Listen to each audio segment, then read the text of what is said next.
They say they've been held under house arrest for nearly 13 years.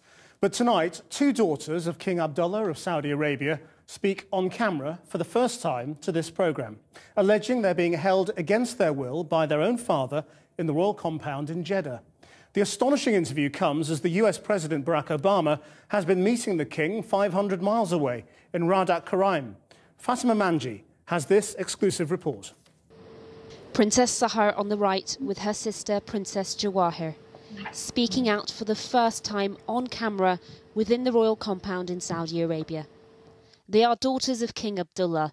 They claim they and their other sisters Maha and Hala have been kept as virtual prisoners.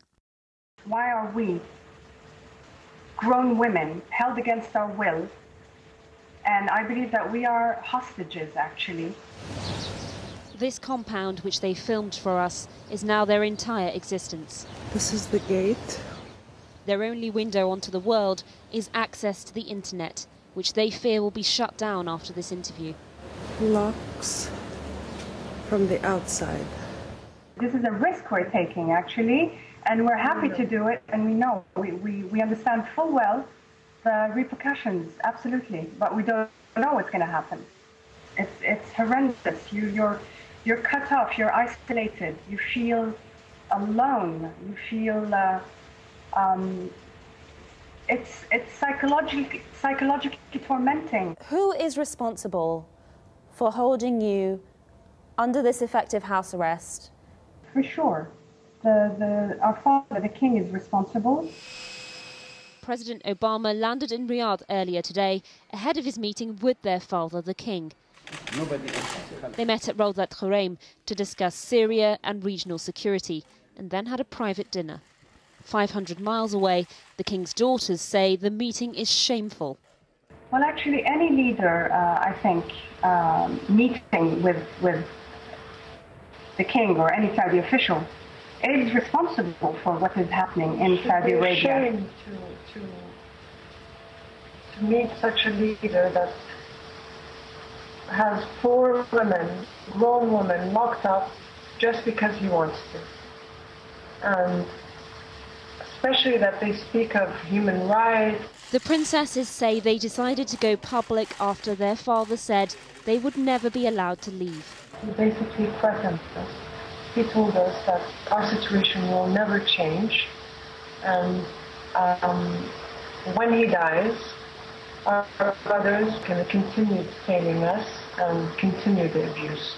The king is thought to have had around 30 wives and at least 40 children. Why is it that the king, your father, would single you out of all of his children? We've been asking him that question for over 12 years, and we do not get any answer.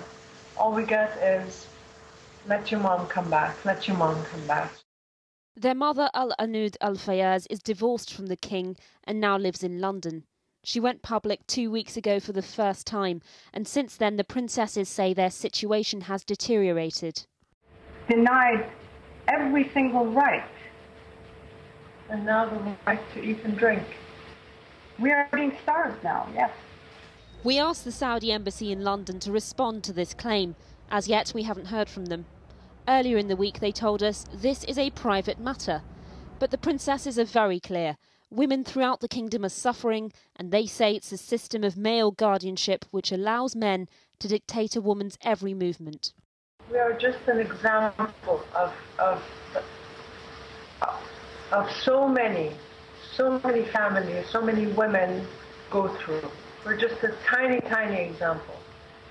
If he does that to his own children, how do you think the rest of the country is? Gender apartheid, that's what it is. The princesses say the only company they have is each other. No one is allowed to visit.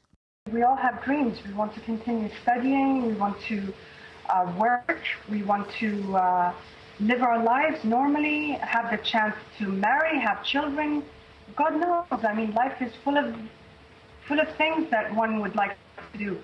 How is it you're managing to smile, to laugh and to talk to me normally? I think faith. I have deep faith in God, and And I know that tomorrow is a better day, and I see the misery of others. We see how others are living, and we're grateful for everything, even the little that we have. We are grateful. And we're fighting for it, and we'll never stop fighting for our rights. And we'll keep fighting them with our smile, we'll keep fighting them with our tears, we'll keep fighting them with our spirits, with our hearts, and we will never stop, even if they're starving us. Never.